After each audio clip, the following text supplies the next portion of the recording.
በመጨረሻም ቴስላ ርካሽ የተባለለትን ሞዴል ዋይ ለገበያ ማቅረቡን አሰምቶናል። ዜናው ይሄ ብቻ ሳይሆን ብላክ ዳይመንድ የሆነ አዲስ ከለርም ለገበያ ይዞ እንደቀረበና ከ1 እስከ 3 ሳምንታት ውስጥ ቀለሙን ቀብቶ ለገበያ ማቅረብ እንደሚችል አስታውቋል። ሰላም የተከበራችሁ የቻናሌ ቤተሰቦች እንደምን ሰነበታችሁ? እኔ ጆርናሊስት ጎሳ ነኝ። እንደተለመደው ዛሬም ስለ መኪኖች ልናወራ እዚህ ተገናኝተናል። ይህንን ፕሮግራም ስትከታተሉ ከናንተ የሚጠበቀው ነገር ላይክ እና ሰብስክራይብ ማድረግ ብቻ ነው። በፍቅር ነው የምጠይቃችሁ። ስለ መኪና ማወቅ የምትፈልጉ ከሆነ የደውል ምልክቷን ተጫኑ። የተከበራችሁ የቻናሌ ቤተሰቦች የመኪናችሁን የኋላ ክፍል ወይም ትራንካችሁን በአግባቡ መጠቀም መቻል አለባችሁ፣ ወይም ኦርጋናይዝ አድርጋችሁ እንደምትመለከቱት። ይህንን ለማድረግ ደግሞ ትራንክ ኦርጋናይዘር ያስፈልጋችኋል። ይህንን ታግ አድርጌላችኋለሁ። ሁላችሁም ገብታችሁ ገዝታችሁ መጠቀም ትችላላችሁ። የዛሬ ጊፍቴ ነው። ቴስላ በፊት ከምናውቀው ሞዴል ዋይ ያነሰ ዋጋ ያለውን መኪና ለገበያ ማቅረቡን ካስታወቀ በኋላ ብዙ ሰዎች ያለባቸውን ተቃውሞ በሙሉ እየተዉ የቴስላ መኪና እያስደመማቸው ይገኛል። ምንም እንኳን ቴስላ በአሜሪካና በተለያዩ የአውሮፓ ሀገሮች ተቃውሞ ላይ ቢሆንም አዲስ ነገር ወደ ገበያ ከማምጣት ያገደው ነገር የለም። በእርግጥም አሁን ላይ በአሜሪካና በአውሮፓ የቴስላ መኪኖች ታርጌት ውስጥ ገብተዋል። ቴስላን የሚገዙ ሰዎች መኪናቸው እየተቃጠለባቸው ይገኛል።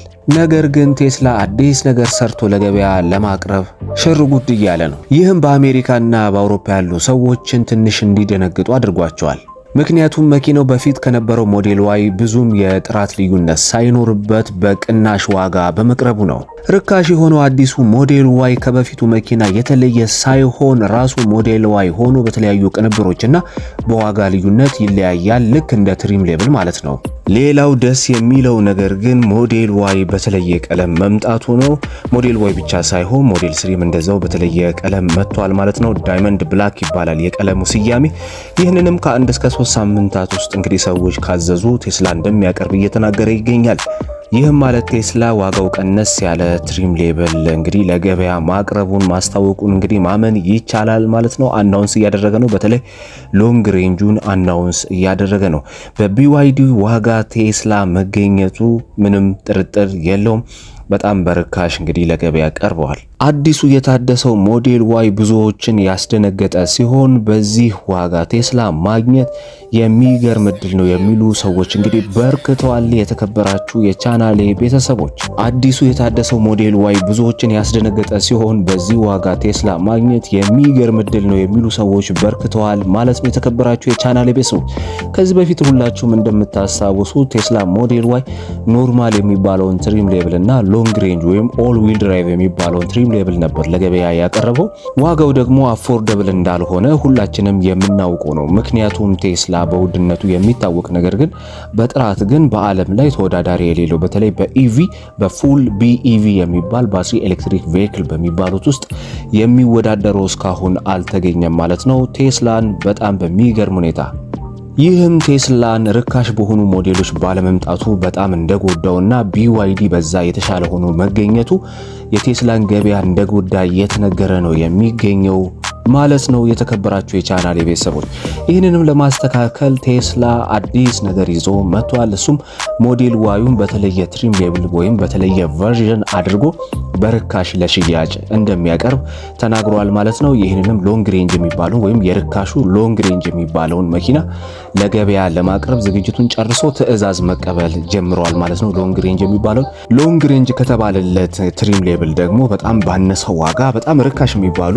መኪኖችን ቴስላ ለገበያ እንደሚያቀርብ እያስታወቀ ነው የሚገኘው። ይህም ወደ ሀገራችን በብዛት ቴስላ መኪኖች እንዲገቡ ያደርጋቸዋል ተብሎ ይታሰባል። ዋጋቸው አሁን ላይ ያሉት ቴስላዎች የሚቀመስ አይደለም በጭራሽ ማለት ነው። ቴስላዎችን ውድ ያደረጋቸው ዋናው ነገር የተገጠመላቸው ባትሪ ነው። ለምሳሌ የቢዋይዲን ባትሪ ብንመለከት ሊቲየም አየን እና ሊቲየም አይረን የሚባሉ የባትሪ አይነቶችን ይጠቀማል። ይህም ረከስ ያሉና ፐርፎርማንሳቸው ዝቅ ያለ ነገር ግን ብዙ ዓመት መኖር የሚችሉ ባትሪዎች እንደሆኑ ይነገራል። ነገር ግን የቴስላ መኪና ባትሪ ከሁለቱ ባትሪዎች የተለየ ነው። በጣም ፐርፎርማንስ ያለው አክሰለሬሽን ያለው ከፐርፎርማንስ አንጻር በጣም የሚታማ መኪና እንዳልሆነና በጥራቱም ጽድት ያለ ነው።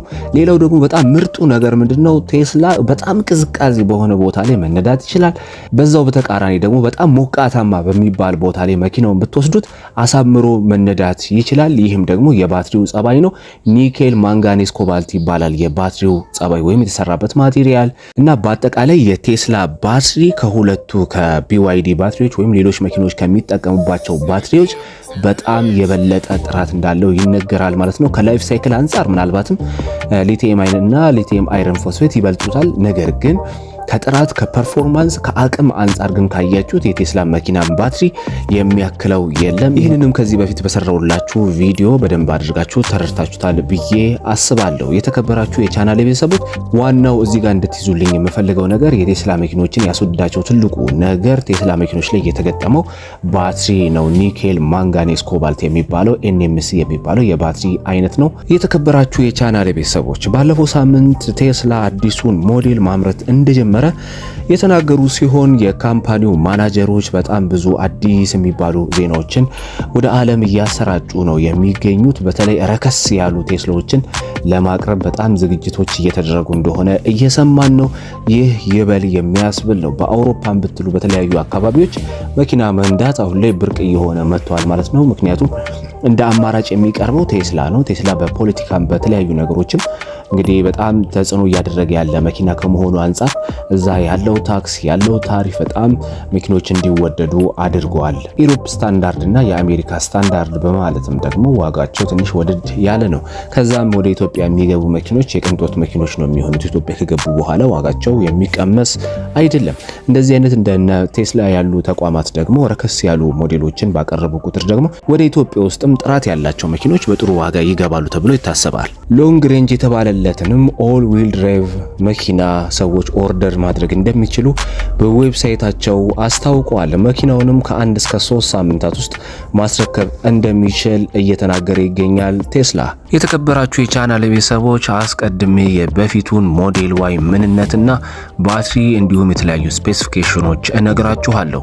በመጀመሪያ ደረጃ የምነግራችሁ የባትሪ ነው። ኖርማል ካፓሲቲ የሚባለው 60 ኪሎዋት ሃወር ሲሆን ባትሪ ታይፑ ደግሞ ሊቲየም አዮን የሚባል ባትሪ ታይፕ ይጠቀማል። የተከበራችሁ የቻናል ቤተሰቦች በመጀመሪያ ደረጃ የባትሪውን አቅም ነው የማይላችሁ። የድሮን ነው አሁን እየተመለከትኩ ያለሁት። በኋላ ላይ የ2026 ሞዴል ዋይን እመለከትላችኋለሁ። ስለዚህ ኖርማል ካፓሲቲው 60 ኪሎዋት ሃወር የሚባል ሲሆን ባትሪ ታይፑ ሊቲየም አዮን የሚባል ነው። የተከበራችሁ የቻናል ቤተሰቦች በመጀመሪያ የምነግራችሁ የባትሪ ካፓሲቲውን ነው። የቀድሞ ሞዴል ዋይ ባትሪ ካፓሲቲ ምን ይመስላል፣ ባትሪ አይነቱ ምን ይመስላል የሚለውን እንልይላችሁ። የመጀመሪያው ኖርማል ካፓሲቲው 60 ኪሎዋት ሃወር ሲሆን ባትሪ ታይፑ ደግሞ ሊቲየም አየን የሚባል ነው። ነምበር ኦፍ ሴሉ ደግሞ 108 ሴሎች ያሉ ሲሆን ባትሪ ፓኩ አርኪቴክቸሩ ደግሞ 40 ቮልት አቅም አለው ማለት ነው። የባትሪው ዋራንቲ ደግሞ 8 ዓመት የሚሰጠው ሲሆን በዋራንቲ ደረጃ ደግሞ ዋራንቲ ማይሌጁ ደግሞ 160 ሺህ ያክል ማይሌጅ እንግዲህ ዋራንቲ ይሰጠዋል ማለት ነው ለዚህ መኪና። ዩዘብል ካፓሲቲው የባትሪው 57.8 ኪሎዋት ሃወር ሲሆን ሌላው ቀሪው ከ60 ላይ ወደ 3 ወይም 4 አካባቢው የሚባክን ነው ማለት ነው። ባትሪውን ያቀረበው ካትል የሚባለው ተቋም ሲሆን የካትል ኤልኤፍፒ 60 ባትሪውን የተገጠመለት ማለት ነው። እንደምታውቁት ቴስላ እንደ ቢዋይዲ ባትሪ ያመረተ ለራሱ የሚጠቀም ተቋም አይደለም። ከካትል ባትሪ እየገዛ የሚገጥም ተቋም ነው።